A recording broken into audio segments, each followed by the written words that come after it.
Cinema ರಂಗದಲ್ಲೂ ಜೊತೆಗೆ ರಾಜಕೀಯ ಕ್ಷೇತ್ರದಲ್ಲೂ ಎರಡರಲ್ಲೂ ಗುರುತಿಸ್ಕೊಂಡಿದ್ದೀರಾ. ಸೊ ನಿಮ್ಮ ಕಾರ್ಯಕ್ರಮಕ್ಕೆ ಸಿದ್ದರಾಮಯ್ಯನವರು ಮತ್ತು ಡಿ ಕೆ ಶಿವಕುಮಾರ್ ಅವರು ಹಾಗೆ ಚಾಲೆಂಜಿಂಗ್ ಸ್ಟಾರ್ ದರ್ಶನ್ ಅವರು ಬರ್ತಾ ಇರೋದು. ಸೊ ಭಾವನಾ ಅವರು ಏನು ಸಂಪಾದನೆ ಮಾಡಿದ್ದಾರೆ ಅಂದರೆ ಇವರೆಲ್ಲರೂ ಪ್ರೀತಿಯನ್ನು ಸಂಪಾದನೆ ಮಾಡಿದ್ದಾರೆ. ಅದಕ್ಕೆ ನಿಮ್ಮ ಕಾರ್ಯಕ್ರಮಕ್ಕೆ ಅವರು ಅಷ್ಟೇ ಪ್ರೀತಿಯಿಂದ ಬರ್ತಿರೋವಂಥದ್ದು. ಅದ್ರ ಬಗ್ಗೆ ಅಲ್ಲ, ನೀವೇ ಹೇಳಿದ್ರಿ.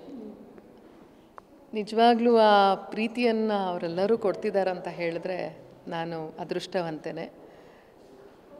ಅದು ಖಂಡಿತವಾಗ್ಲೂ ಸಿದ್ದರಾಮಯ್ಯ ಸರ್ ಅವರು, ಡಿ ಕೆ ಸರ್ ಅವರು, ಪರಮೇಶ್ವರ್ ಅವರು, ಇವರೆಲ್ಲರೂ, ಅದನ್ನು ಮೀರಿ Darshan and Tara Didi is also one of the chief guest.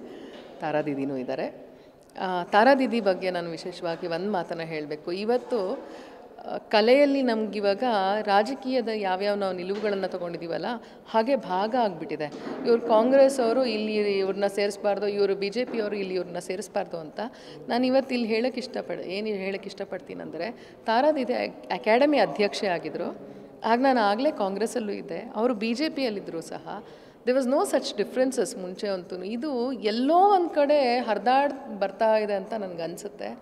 ನನಗೆ ಮೊದಲಿಗೆ ಫೋನ್ ಮಾಡಿ ಇಂಟರ್ನ್ಯಾಷನಲ್ ಫಿಲ್ಮ್ ಫೆಸ್ಟಿವಲಿಗೆ ಭಾವನಾ ನಿಂದೇ ಡಾನ್ಸ್ ಕಾರ್ಯಕ್ರಮ ಬೇಕು ಅಂತ ಕೇಳಿದರು.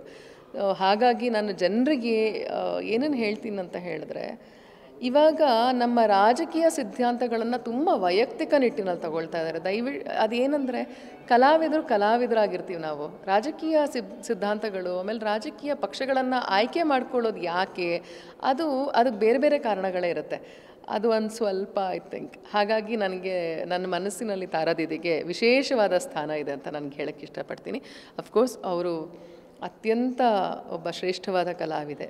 ಕನ್ನಡ ನಾಡಿನಲ್ಲಿ ಎಷ್ಟೋ ವರ್ಷಗಳಿಂದ ಎಲ್ಲ ಥರದ ಪಾತ್ರಗಳನ್ನು ಮಾಡಿ ನಿರ್ವಹಿಸಿ, ಹೀರೋಯಿನ್, ನಾಯಕಿಯಾಗಿ, ಪೋಷಕಿಯಾಗಿ, ಇವತ್ತಿಗೂ ಸಹ ಎಲ್ಲ ಮನದಲ್ಲಿ ಅವರು ಸಹ ಆ್ಯಕ್ಟಿವ್ ಆಗಿರುವಂತಹ ಒನ್ ಆಫ್ ದಿ ವುಮೆನ್ ಅಂತ ಹೇಳಕ್ಕೆ ನಂಗೆ ತುಂಬ ಖುಷಿ ಆಗುತ್ತೆ. She is also going to be there.